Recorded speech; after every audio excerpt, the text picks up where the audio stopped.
Hey, it's Annabon from Travel Mama Annabon. I'm here with the little tuna, and we're in a photography shop by the Mexican immigration spot. I thought I had all my paperwork done, but I have the wrong pictures, and I stupidly filled out my name wrong on one of the forms. Today's the day I put the paperwork in. Gonna be Mexican. Well, gonna be a Mexican resident. She's the only Mexican really in the family. But yeah, we're in Palenque. It's like the Richie part of town. It's boring as sin. Like, it couldn't be more boring. It's just like condos and advertisements for more condos. It's nothing about it is appealing to me at all, except it's really close to Chapultepec Park. And we're planning on going there after, if we can get this paperwork in time. Initially, I thought it was going to take 6 weeks. They told me today 10 to 20 days. That's faster than getting a Canadian passport. Right, Luna? Say hi.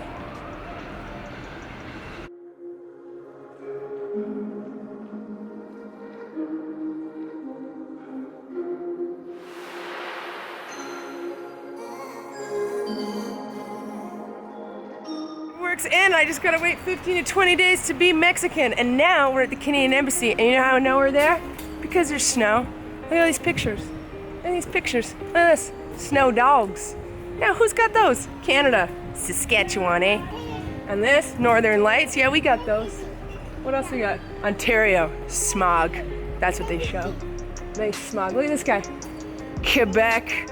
Wielding a chainsaw with ice. Every last one of these pictures is about the icy north. What's this? New Brunswick. That's what people do there. Huh? Prince Edward Island? Kayaking chicks. Hey, Mama. Oh, what's this? Nova Scotia, which is written incorrectly. And hold on, this is me. Terra Nova. Newfoundland and Labrador, that's where I'm from.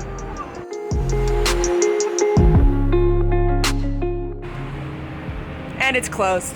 Just FYI, there was no information online about that. Okay, so we're gonna go to the park then. That's the next step. Largest city park in the world, 4 times the size of Central Park in New York, filled with museums, nature, all kinds of fun stuff. Luna! This way. Sorry, I got one of those kids that, like, you have to scream like you're gonna kill her in order for her to listen at all. We'll come back and do her paperwork for Canada tomorrow or the next day. You know what? At the end of the day, nobody's in any kind of hurry to leave this country. It's really easy to want to be a part of a country that wants you. That is like, you want to be here? You love us? We love you too. Come on in. It's really easy to want to be there.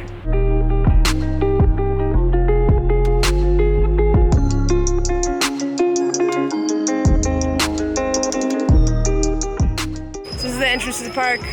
The thing is fucking massive. It goes on for days. Ready, Luna? We're about to get arted.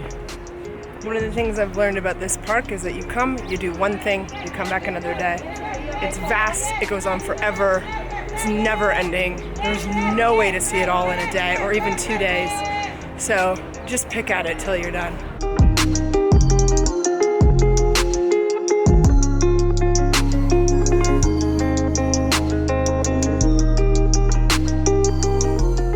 Okay, we're here and we're in, and there's some bad outdoor sculptures, but you know, as a Canadian, I'm used to really bad outdoor sculptures because we've got the market cornered on bad, expensive outdoor sculpture art. I think they're nuns. Anyway, I'd have that on my lawn. Are you excited to see some art?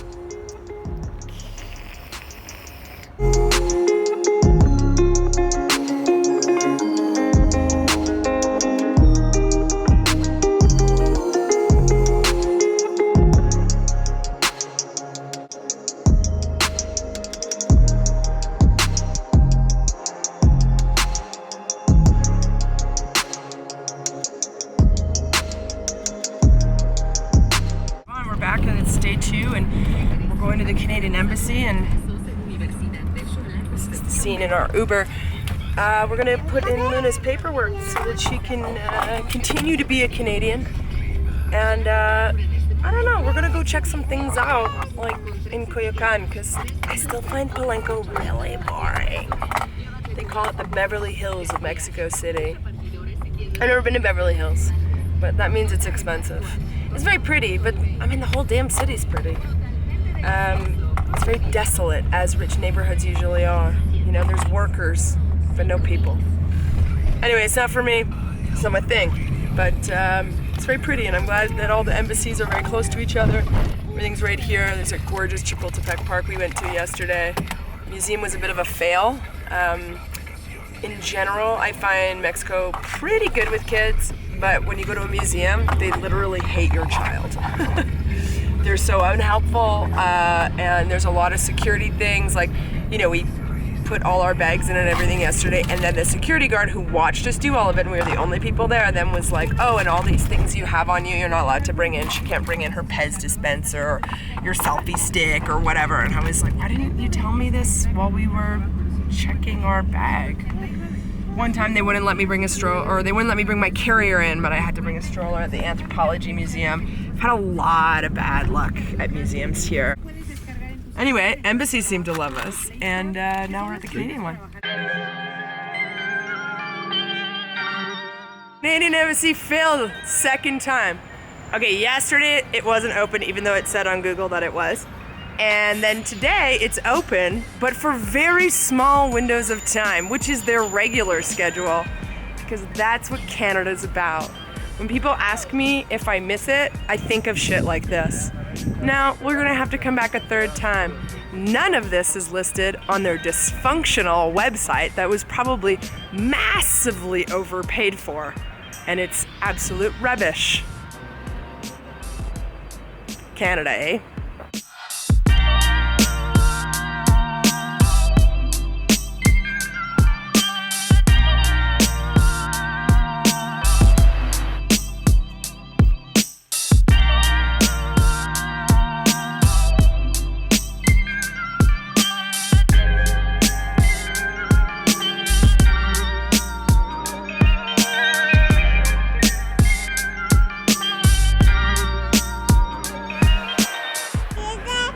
So we've loved looking around Coyoacan all week. Then, are you excited? What's back there? We've come to the Vivero Coyoacan, which is a huge greenhouse, but it's also like a real park, like a Canadian style, like rough and rugged, raw park. And they've got all this kid stuff. We're looking at Coyoacan as a place to live. The drawback is that there's a lot of tourism. So it's busy all the time, but it's also a very vast area, and living by a park like this for running, playing, all of that would be really key for us. And the whole area is walkable, and they've got some nice restaurants, and everything was open over Christmas. So, you know, the tourism is kind of okay as long as you get away from it. Over there! Yeah, you excited? Over there! Over there, mommy, over there. Okay, here we go. Beautiful fountain, Vivero's in there. But first, we're gonna hit this epic park up.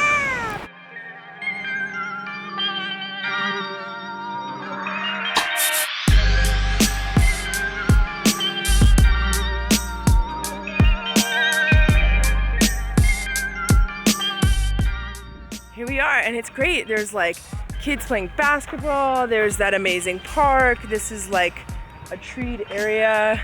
It reminds me a little bit of the Ravine in Toronto, which I miss a lot. You know, it's a great space to just like run around. And if I did live in Coyoacan, I would love to live near this.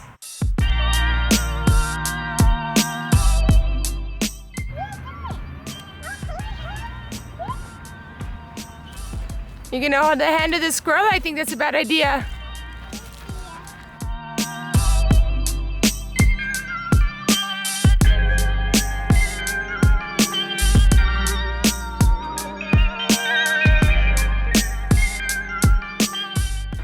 I just went in here. It's just like a random massage spot at the entrance of the Vivero, and it just says that he does massage therapy and he's a chiropractor, among other things. And I pinched a nerve in my lower back and I didn't know it, but it's been hurting for the last couple days, well, a week. because we've been moving and it's Christmas. I couldn't do anything about it. So I just went in there, and this guy who's in there, the whole thing was kind of sketchy.